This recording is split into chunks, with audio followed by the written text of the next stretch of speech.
Well, hey there, all you pretty boys and girls. I can't really see you in there. That'd be creepy.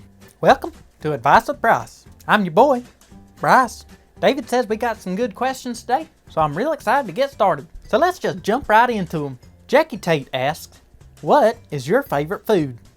I think last time on the show I said my favorite food was Pop-Tarts. I like Pop-Tarts. I don't really know that it's my favorite though. Truth be told, I don't really have a favorite. I like pretty much anything you put on my plate. Well, except for mayonnaise. That stuff's bad. Even just the thought of it.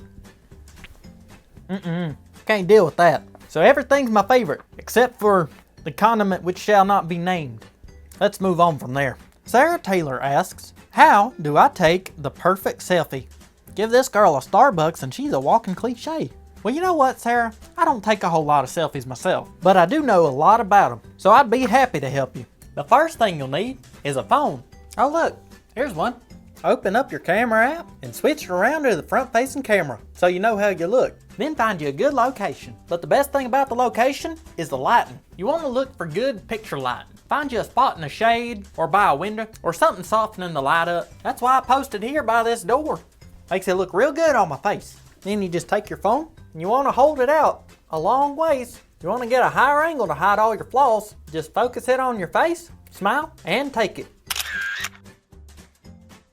Wow, that's a good selfie. You might also want to try the duck face. I don't really know why people like it, but it must be good if people are doing it. That's something. And if you're doing a group selfie, you want to hold it like that so everybody can get in there. I don't have any friends here. I'll just pretend they're here. Yep, that'll look real good with some friends in there. But taking the selfie itself isn't really what's important.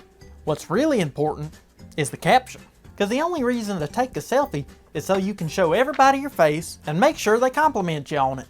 But you can't let them know that's what you're doing. You have to be humble about it. So the right caption is the most important part of it, because it lets people know that you're not in it for the glory. According to my research, these kind of captions do the best on social media.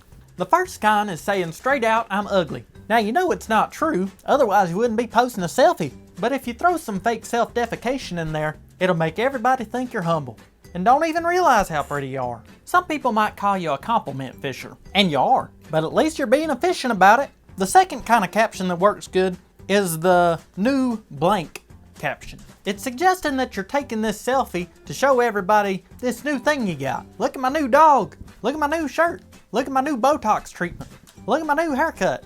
Testing out my new phone camera. But really, it's about you. This makes everybody think you're trying to take the attention off yourself, but really you'll be in more of the picture than anything else. The third is the with the boys or the girls. It's when you and your friends get together, but all you know is you look real good, but you pull all your friends in there just so nobody realizes it's all about you. The last one is the random Bible verse caption. Doesn't really matter what the verse is. Doesn't even matter if you've read it. Just stick it under there to let everybody know that this post is about God and not about you, even though it's really about you. What's really good is completely throwing them off and putting in a verse about humility. Blessed are the meeks, for they will inherit the world. That's what Jesus says, so nobody can fight you on it. Use any of those captions and you're sure to go viral. Well, this one's from my dear sweet mama.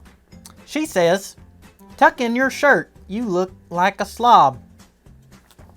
Called rustic charm, mama, and I have it. Not that you would know what charm is. I'm sorry, mama. I didn't mean it. You got all the charm in the world. Luke Johnson says, eat a spoonful of mayonnaise on camera or I will stop watching your videos.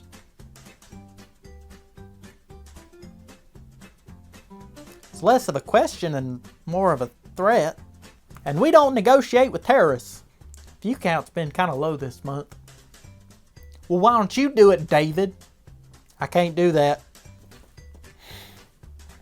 I can't, David. David.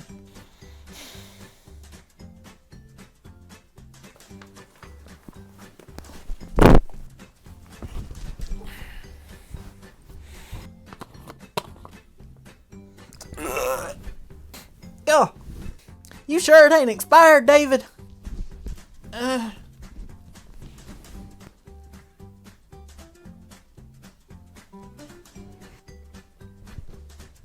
I thought y'all loved me, making me do this. It ain't right.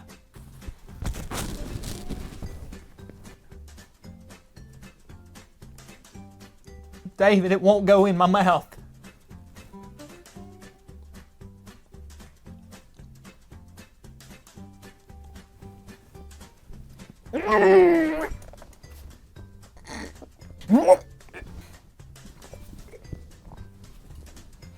Oh.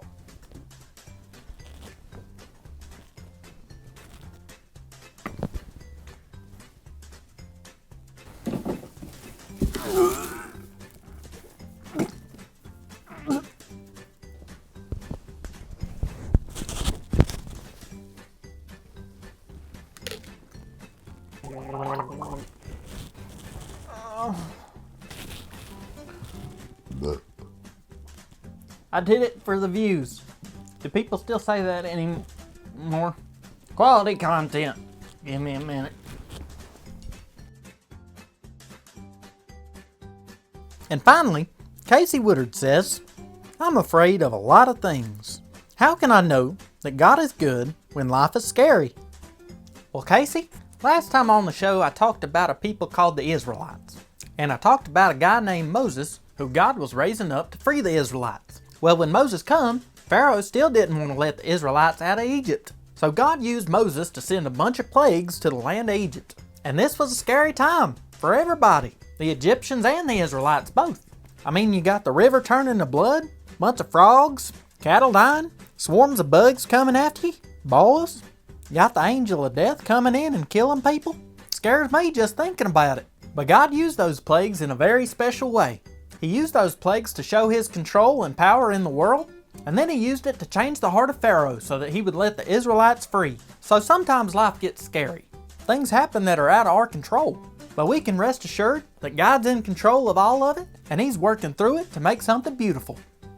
Well, I answered your questions to the best of my ability, and I think I did a darn good job. I'm hereby no longer accepting challenges, but I hope to see you in the next video. I've been Bryce, and this has been Advice with Bryce. Hope y'all have a good day. Except for you, Luke Johnson. I'm gonna find out where you live.